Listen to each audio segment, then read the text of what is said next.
Murph and Marcus Show. Marcus Bochy and John Dixon back again on a Friday. And usually at 7:30, we talk to Mike Krukow every Monday, Wednesday, and Friday.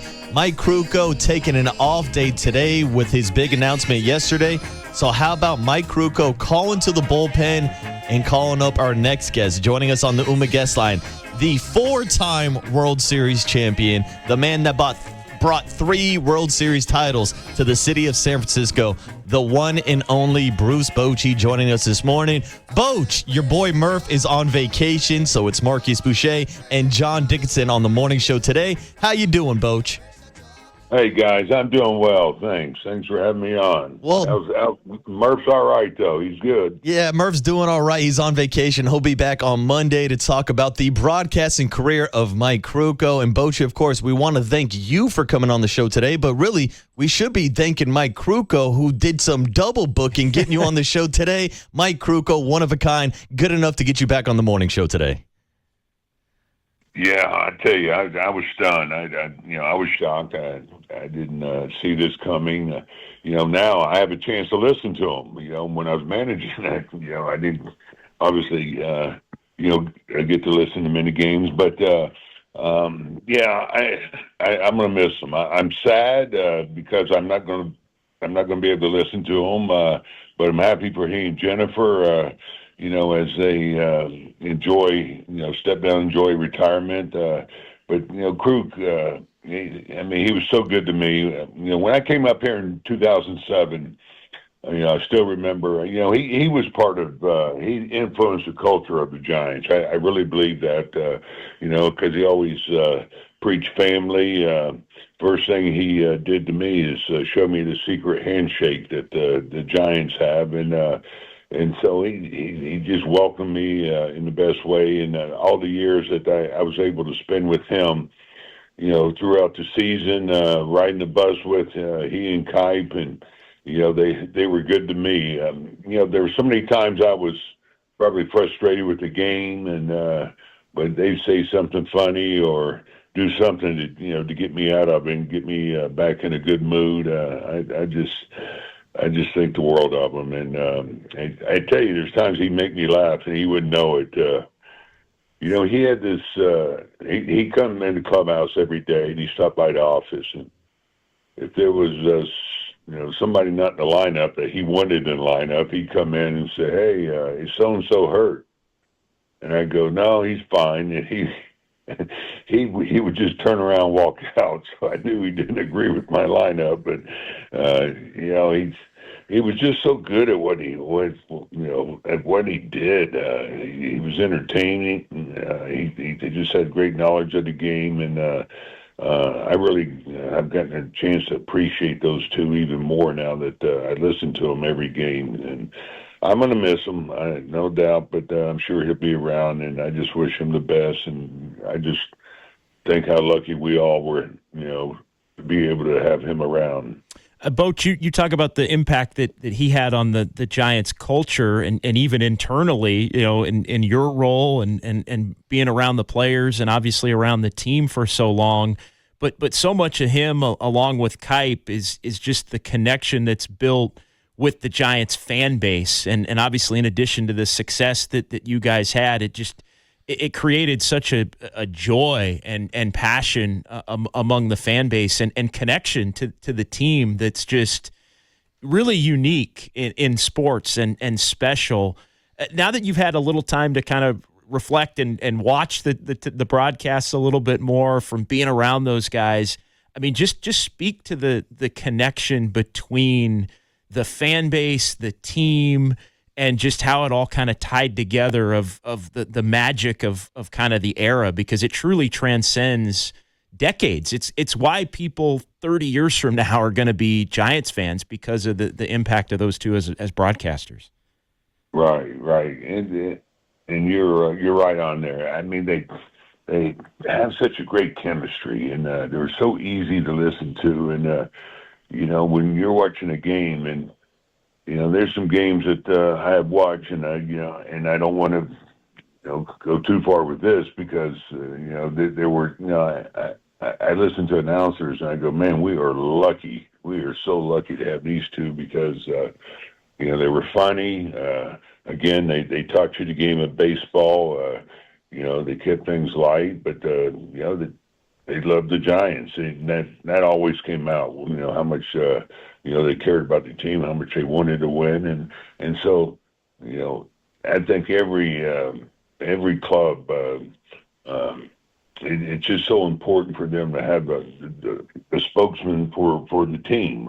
Vince Scully, for example, and these two were the heart of the San Francisco Giants, and people just got connected with them and connected with the team, and that plays a huge role in the following that you have. You go to a game, and I know things haven't gone well this year, but I'm still amazed, all the people that come to the game, and I think. A lot of that says a lot about Kruk and Kipe, how much they fall in love with the team, and they play a big part of it because they are the voice. They're the ones that are bringing the fans in to become fans of the team. Mike, we've been lucky enough here, Bruce, we've been lucky enough here on the morning show to be able to interview Mike Krukow 3 times a week. Murph's been doing it for 21 years. I've been a part of the morning show for the last 6 years. And once I got on air, it felt like a rite of passage to have a conversation with both Kruk and Kipe. So I'm wondering behind the scenes, as a player in this organization, it almost feels like a rite of passage, like you're not really a San Francisco Giant until you have that interaction with Mike Krukow and Dwayne Kuiper, and they have the ability to relate to these players as former players themselves. Talk about that connection we just talked about with the fan base, but also with the players throughout the organization who get the honor of being able to talk to Kruk and Kuiper about the game of baseball. Right. Players that come here, it doesn't take long to realize how big these two are. And, they are the definition of forever Giants, and and they're always around. They come in, they talk to the players, they come in the clubhouse. They're the definition of forever Giants. You look at Kruk. What a great career he had for the San Francisco Giants. He goes back to Candlestick. And then you look at what he's done as a broadcaster, he and Kipe, and both of them, like you said, they played, and so there's a deep respect there, I think. But and the fact that they're always around, and the players see how beloved they are in this city, and so I've always just admired how good they are, but how they interact with the players, on a daily basis, and including on the road. I know Mike, he was limited, lately, he couldn't go on the road like he used to, but when he did, they would come to the clubhouse. They were always around. They would talk baseball too, with these players. So, So anyway, again, we were lucky to have them around. Boch, let's switch gears a little bit and talk about what's coming up this weekend with the Wall of Fame and Buster Posey and Brandon Belt and Brandon Crawford and Pablo Sandoval, along with Joe Panik, all going up on the Wall of Fame coming up on Saturday. How appropriate is it for all of those guys to go on together, considering what they meant to your runs in different ways in 2010 and 14, and being that, with the 14 team having that entirely homegrown infield? Yeah, well, they meant everything to our club, and not just on the field, but in that clubhouse. What these guys did. That's rare. That's a rare deal when you have your whole infield that's homegrown. And so, we were really fortunate, to have this happen. And the credit has to go to the scouts, first of all, the guys that got them in our system. And there's something special about a group like this that come up together, through the minor leagues and play, together in major leagues. There's that chemistry. There's that, there's something about wearing that uniform. The San Francisco Giants might even mean a little bit more because that's how they came up. And anyway, they all brought something a little bit different. Pablo with his energy, how infectious that was. Crawford, of course, with his elite defense, his clutch plays and at bats. Joe, just a steadiness of Joe Panik there, and about who we talk about when he just had, when he just had his retirement thing, his sense of humor, and he's the one that closed out all the deals, making the picks and helping these guys out if their throws a little bit off. And whereas Buster was a leader that just made everybody better. And so, for us to have the whole infield come up like this is the reason I think we won these championships. They just had a calmness about them. They didn't get too up. They didn't get down. They were just kind of they were a little bit of a flat line in a good way. Pablo was he was the wild stallion out there, but the rest of them had that calmness, and that really works in the playoffs. Bruce Bochy is the voice you hear this morning on the UMA guest line ahead of this weekend's Wall of Fame ceremony.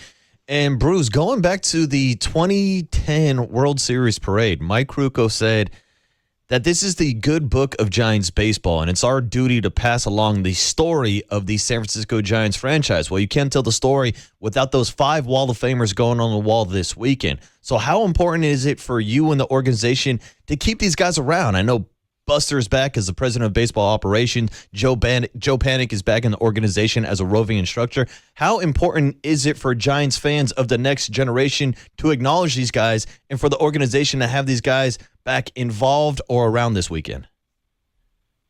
Yeah, well, these guys help make a story organization franchise even more storied with what they did in 10, 12, and 14, and it doesn't happen without them. And these are memories that they help create for all of us, include myself. I know how lucky I was to have these guys out there, and the fans just fell in love with them, and they were winners, and they embody what you want to see in a San Francisco Giants. So it is important, I think, that they hang around and so even the younger players, so they get to know who they are and what they were about, and because that decade, I mean, come on, that was so special, and I'm just happy that they're all going to be here. I look forward to seeing everybody, including a lot of coaches that have come in, a lot of players. They created so many great memories for us and all the fans. Even Belt, you're looking forward to seeing Belt. Oh, it's always good to see Belt. We like getting on Belt. He's the one we have fun with, and he's so good, and he's so good at giving it back to you. But I look forward to seeing the big donkey. We had Buster Posey on our show yesterday, and I was joking with him. I asked him if you had to assign roles within the organization for each one of your teammates, what would be the roles you would assign? He said he would assign Brandon Belt as the sleep specialist for the team. Bruce, I'll ask you the same question. If you had to give each of these guys one specific role, if it's a actual legit coaching role or just a job title you would make up, what job roles would you give in the organization for guys like Brandon Belt, Brandon Crawford, Joe Panik, and Pablo Sandoval? Pablo, I probably would give him a mental skills job because he just played the game the way you should play the game, with enthusiasm, laugh, have fun. So I put him there. I think obviously you got to put Crawford. He'd be the defensive guy. Joe, you know what, Joe? I kind of have to put there too how steady he was as far as on the mental side, but to help Crawford out on the defense too. He could be a two-way guy. Buster nailed it on Belt. I can't come up with anything close to that. That's where he should be. And Buster, I mean, he could work with catchers, pitchers, and just assume a leadership role with the guys and talk about leading and talk about winning. Honorary nod for Crawford as team DJ, right? Because he was always the guy kind of running the music for the others. And how about hairstylist for Craw? How about Yeah, no, you're right. DJ, I don't know that he didn't nail it with that Okay. as far as I'm concerned, but with the players he did. But no, he was on top of that. So no, two good points there. Yeah, Bruce, just to wrap it up here, last couple of minutes before I let you go, just a reflection on this season for the Giants. Because, look, you managed for a long time in Major League Baseball. You dealt with some of the highs and lows, and this season has not gone as expected for this team this year on the field. So for Tony Vitello, first-year manager, what are some of the things that maybe he could take away from going through this experience, more lows than highs, and what you can take away still from this season when you're not having the most success on the field? Yeah. Well, with anything, whether it's hitting, pitching, and I'll say coaching, manager, or managing, it's reps. Just getting a lot of reps. So you're gonna learn. Yeah, you never stop learning in this game. I said that about myself, even in my later years. I was always trying to learn to get better, and Tony's really smart, and he's doing that. Whether it's how to handle players or game situations, all those things. It's just reps. The more you see the game, the more you slow it down, and this team's had to deal with a lot, and my hope is, we moved some players, but that they play good baseball. The silver lining through all this is, he's going to get a chance to see a lot of these players that we brought up, and continue to get those important reps, and because you never know, you can get on a roll. I look at Boston. I mean, they've gone 31-5. They were done. They were out of it, and look where they're at now. So I'm not saying that that's going to happen, but you never know. With a club that can turn around and just play better baseball, more consistent baseball, and they're missing some pieces now, but we're getting a chance to see some of these guys, and so I'm sure there's a lot of things he can tell you now that he's learned, or he might do a little bit different. I said the same thing every year. You're always looking at something. What could I have done to do better? That's what we ask ourselves. How often over your managerial career would you think back in a year where things were going well about maybe years where things didn't, but there were parts of the team, the good team, that were also on the team that struggled, that were able to grow and develop and be a part of the good years? Yeah, every year is different. Just like a game, a season, it just takes a life of its own, and so guys, they're going to go up and down. They're going to have their streaks or bad streaks. Ball's going to bounce your way. Calls are going to bounce your way, and some years it doesn't happen. I've been asked a lot. Well, how come we couldn't go back to back? And but a lot of reasons would come in. One could be the health of the club. One could be the play, how the players are performing. The luck factor, things like that. And so I just try to go in that clubhouse the same way every day, and just think what I could do, to help the club, get back to winning baseball.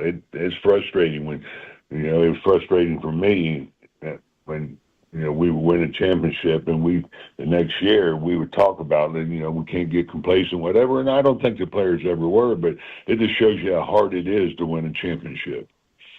Bruce, always appreciate your time. I know it's a big weekend for you. A lot of familiar faces. Actually, last thing before we let you go, we had Tim Flannery on the show earlier this week from atop of the mountain, calling in, talking about how he's going to be jamming this weekend with Jake Peavy in the Lunatic Fringe. He wanted me to ask if there's any chance he can get you back on stage as a backup singer.